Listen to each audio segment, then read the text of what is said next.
बदरेडी जाती को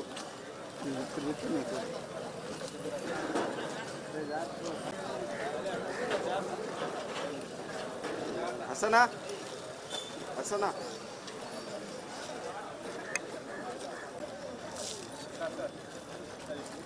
चाली अराजकालु जिंदाबाद भाजपा कांग्रेस पार्टी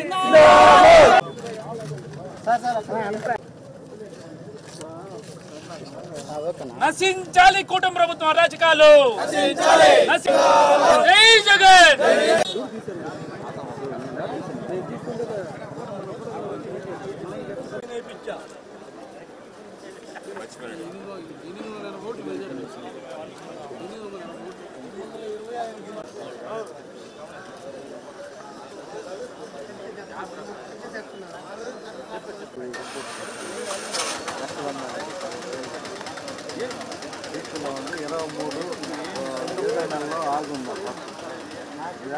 చూడండి సార్ మమ్మల్ని పేదలతో ఎట్లా ఆడుకుంటున్నారా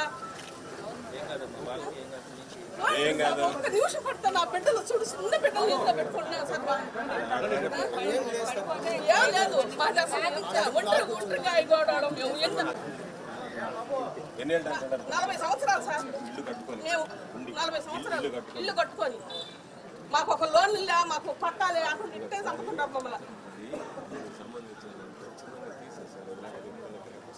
ఘోరంగా చేస్తుంది సార్ మాకు చెప్తా సార్ చెప్తా సార్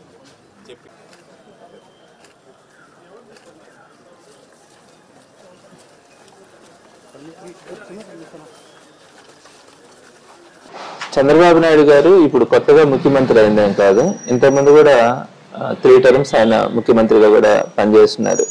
అయితే ప్రతిసారి కూడా ఆయనలో ఒక లోపం కనిపించేది. ఆయన హామీలు ఇస్తారు, మాటలు చెప్తారు, తర్వాత వచ్చేటప్పటికి అవన్నీ అమలు చేయలేరని ఈ నింద ఆయన మీద మొదటి నుంచి కూడా ఉంది. అది వాస్తవం కూడా. ఆయన అబద్ధాలు ఎక్కువ చెప్పి ప్రభుత్వంలోకి వచ్చిన తర్వాత వాటన్నిటిని నెరవేర్చకపోవడం. అలానే ఈసారి కూడా చాలా రకాలైనటువంటి హామీలు ఇచ్చాడు. సో జనాలు పక్కన పవన్ కళ్యాణ్ ఉన్నాడు, బీజేపీ ఉన్నాడు, సరే ఈసారైనా కొంత ఇస్తారేమో అన్న ఆలోచనతో కొంత భ్రమపడి కొంత మోసపోయి ఓట్లు వేస్తున్నారు. అదొకటే అనుకున్నారు. కానీ అడ్మినిస్ట్రేషన్ బాగుంటుందేమో అనే ఆశ కొంతమందిలో కనిపించింది. చదువుకున్న వాళ్ళలో అటువంటి వాళ్ళల్లో ఈ అబద్ధాలు ఎన్ని చెప్పినా కూడా కొంచెం అడ్మినిస్ట్రేషన్ బాగుంటుందని కొంతమంది భావించినారు. అయితే పెక్యులర్గా ఈసారి మాత్రం మరి ఘోరంగా చెప్పినటువంటి హామీలన్నీ అమలు చేయకపోవడం, ఇవన్నీ కూడా ఆయన నైజమైన అవన్నీ కూడా మోసపోయినప్పటికీ కూడా ఈ కొత్తగా ఈ సంప్రదాయం అన్నది ఈసారి చాలా భయంకరంగా కూడా ఉంది. అంటే కక్ష సాధింపు ధోరణితో వెళ్ళడం. అంటే ఇప్పుడు ఆయన చేస్తున్నటువంటి ఏ పథకం కానీ చెప్పినటువంటి ఏ పథకం కానీ అమలు చేసే పరిస్థితి లేదు. అదే జగన్మోహన్ రెడ్డి గారు చెప్పినవన్నీ చేస్తున్నారు అనేది ఆయనకు ఒక గుడ్ విల్ అనేది ఏర్పడింది. సో ఆ కంపారిజన్స్ లో ఎక్కువ మంది ఆయన చేస్తున్నారు మీరు చేయట్లేదనే పదం ఎక్కువ మంది మాట్లాడుతూ ఉన్నారు. ఈ మాట్లాడుతూ ఉన్నప్పుడు ప్రభుత్వానికి ఇబ్బంది కలుగుతుంది అన్న ఉద్దేశంతో అక్కడ స్టార్ట్ అయింది. వారందరినీ కూడా ఇబ్బంది పెట్టాలా, ఏదో ఒక విధంగా వాళ్ళందరూ మాటలు రానియకుండా చేయాలన్న ఆలోచనతో వాళ్ళ గొంతు నొక్కే ప్రయత్నాన్ని ప్రారంభించినారు. అది చిలికి చాలా మంది ప్రాణాలు పోయేదానికి కూడా ఈరోజు మన రాష్ట్రంలో కనిపించిందంటే ఎంత స్థాయికి వెళ్ళిపోయినారు. దానికి ముందు లోకేష్ గారు ఈ రెడ్ బుక్ పాలన అని చెప్పి రెడ్ బుక్ లో కొంతమంది పేర్లు రాసుకున్నానని చెప్పడం, ఈ హరాస్మెంట్ అన్నది విపరీతంగా ఉంది. అయితే ఎప్పుడు కూడా ఒకటి గుర్తుపెట్టుకోవాలి, సొసైటీలో బ్రిటిష్ వాళ్ళ సామ్రాజ్యాన్ని కూడా భారతీయులు ఎలాంటి ఆయుధాలు లేకుండా కూడా తరిమికొట్టినారు. ఇట్లాంటి ఎన్నో మొదటి నుంచి కూడా మన సంస్కృతిలో భాగంగా మనం చూసినాం. కాబట్టి ఈ విధంగా ఎవరైనా కూడా అవతల వాళ్ళని హరాస్ చేయాలా, అవతల వాళ్ళని గొంతు నొక్కాలా అని భావించినప్పుడల్లా ప్రజల్లో ఒక వ్యతిరేకత వస్తుంది.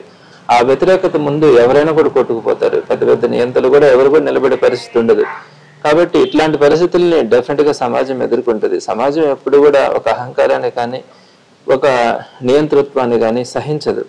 అలాంటి పరిస్థితి ఏర్పడితే ప్రజలంతా కూడా ఒకటవుతారు. కాబట్టి ఇలాంటి పరిస్థితుల్లో ఏదైనా కూడా ప్రజల్ని ఇబ్బంది పెట్టే పరిస్థితులు కనుక ఉంటే మాత్రం వారందరితో పాటు వైఎస్ఆర్సీపీ నడవడానికి, వైఎస్ఆర్సీపీ వారందరినీ ఒక తాటి మీదకి తీసుకురావడానికి డెఫినెట్గా కూడా ప్రయత్నించడం జరుగుతుంది. సిటీ నియోజకవర్గంలో కూడా ఎలాంటి ఇబ్బందులు వచ్చినా కూడా వారందరికీ అండగా ఉంటూ వారందరికీ ఒక భరోసా కల్పించడంలో అయితే నేను 100% చిత్తశుద్ధితో వారందరితో కలిసి జగన్మోహన్ రెడ్డి గారి ఆశీస్సులతో పనిచేస్తాను. ప్రస్తుతం నెల్లూరు జిల్లాలో వైసీపీ పార్టీకి మీరు ప్రజల్లో ఎట్లా స్ట్రాంగ్ చేయబోతుంది?